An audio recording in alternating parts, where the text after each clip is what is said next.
you're a mum, you've got a young child in the United States.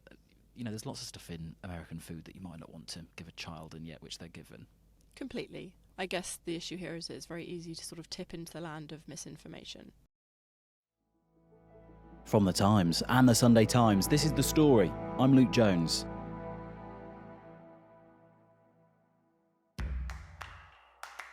We're going to make America great again. Make America great again. Make America great again. Make America great again. Oh.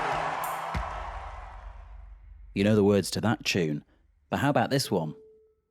Don't you want a president who's going to make America healthy again?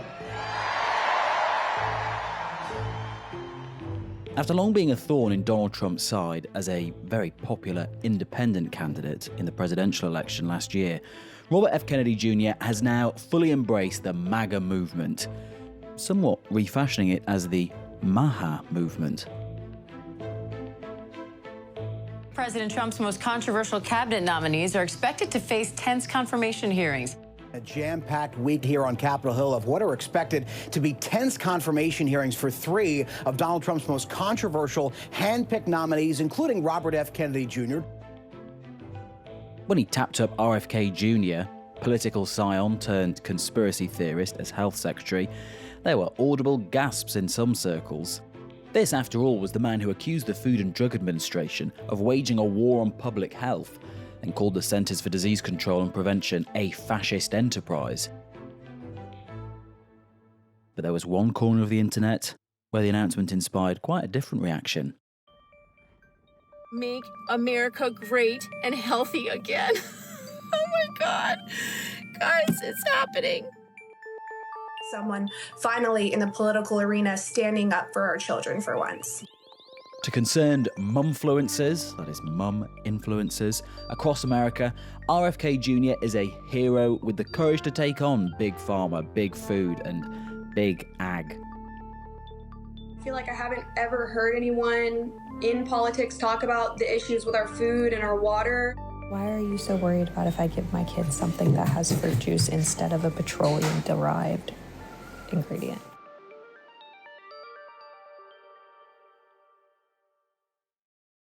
So I'm Josie Ensor. I'm the Times and Sunday Times' US correspondent based in New York.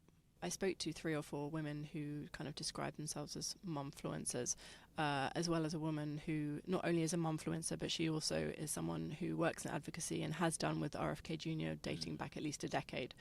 So this is a kind of a community of like-minded, concerned mothers who sort of share information and sometimes misinformation online through their social media accounts.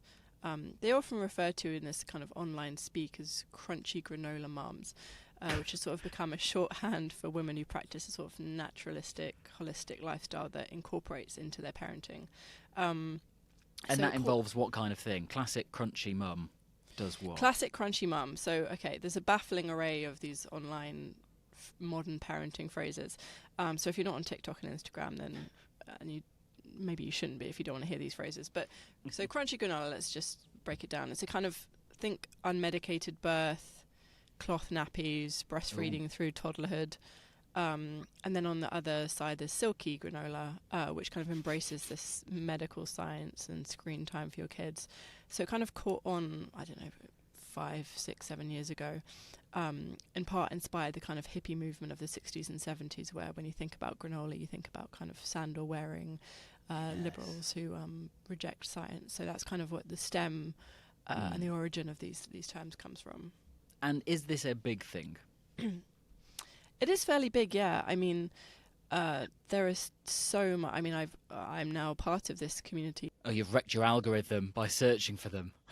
My algorithm is very messed up now, so I see a hell of a lot of it. But yeah, I mean, there's a very real concern among mothers in particular, who share information about everyday household items and their ingredients, and they look at nappies and formula and sunscreen and cereal, and you know, I mean, it's easy to make fun of it, but you know, when you live in America, you can really see that this is something that probably people should be more aware of. Totally. So tell us in detail a bit about some of the women you met. Diana, is she the one who was in Austin? Yeah, Diana Attias. So she's 27. She's a mother of a 3-year-old. She was originally from California, but moved to Austin, Texas during the pandemic, but we can get into that later. She kind of runs a popular social media account. And she talked to me about, I kind of asked her if she had a sort of maha moment, make America healthy again moment. And she said when she was pregnant, she found herself kind of worrying about things that she was putting into her body. So began reading about all these books to kind of prepare for a natural birth for a daughter, healthy living. She talked about one particular one called How to Raise a Healthy Child in Spite of Your Doctor, which sort of become her Bible during these kind of confusing and isolating moments in early motherhood. So yeah, she has followers and she talks about these issues online, and she celebrated when RFK Jr. was nominated with a little video dancing to Usher. And interestingly, I guess a bit like the sort of voter base of RFK Jr., it is sort of across left and right. Yeah, it's interesting. So this RFK Jr. platform has kind of attracted this sort of unusual horseshoe alliance, which we don't often see. I mean, we have a little bit with Trump, but this sort of far left natural health enthusiasts and the more kind of libertarian, conservative leaning voters who have kind of combined in their concern on this issue. So you have Diana, who has voted Trump in the past, and leans conservative, but doesn't describe herself as kind of enthusiastically MAGA, put it that way. And then you have Becca Tanner, who is friends with Diana. She's a mother of 2 who runs a homestead in rural Virginia. She described herself as very left-leaning, so she kind of finds herself drawn to third-party candidates. Like in the past, she's supported Bernie Sanders, who I've mentioned before, as a democratic socialist, so kind of to the left of the Democratic Party. She never would have voted for Trump, even though RFK was promising to overhaul the system. And then you have Zen Honeycutt, who's the founder of Moms Against America, and she's, a bit more of a libertarian. So like a huge array of different political figures. And as you say, this is all rather reasonable sounding because you're a mum, you've got a young child in the United States. There's lots of stuff in American food that you might not want to give a child, and yet which they're given. Completely. I guess the issue here is it's very easy to sort of tip into the land of misinformation. So I think one of the things I really want to do is kind of ask them where they got their information from. I mean, you can kind of have low information influencers, but also there are a lot of mothers who take a very vested interest and kind of essentially make it their profession to look into these things. So someone like Becca told me, I asked her, and she said she looked at only peer-reviewed medical literature, which I found interesting. She used to be a vegan, but now shares kind of cooking videos using organic-only ingredients. And then Diana, she kind of goes a bit further, I guess, and she does things like drink raw milk, which is against the Food and Drug Administration's advice because of the listeria risk. And obviously listeria is something you absolutely don't want to get when you're pregnant. She has substitutes for everyday things like deodorant, using kind of magnesium oil and lemon. Lemon? Stop splashing lemon on pits.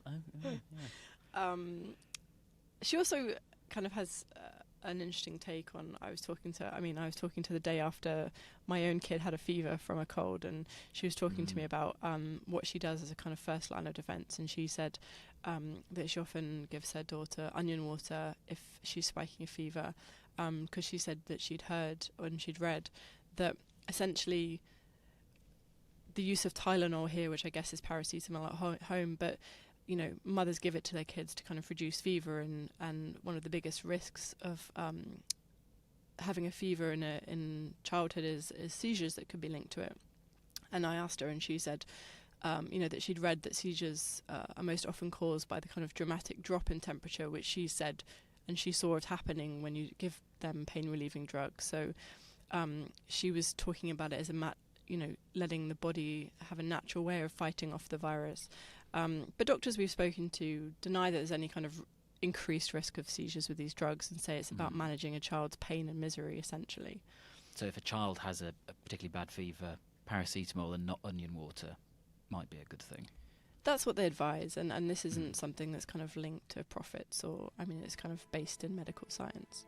That's The Story from The Times and The Sunday Times. Listen and follow wherever you get your podcasts.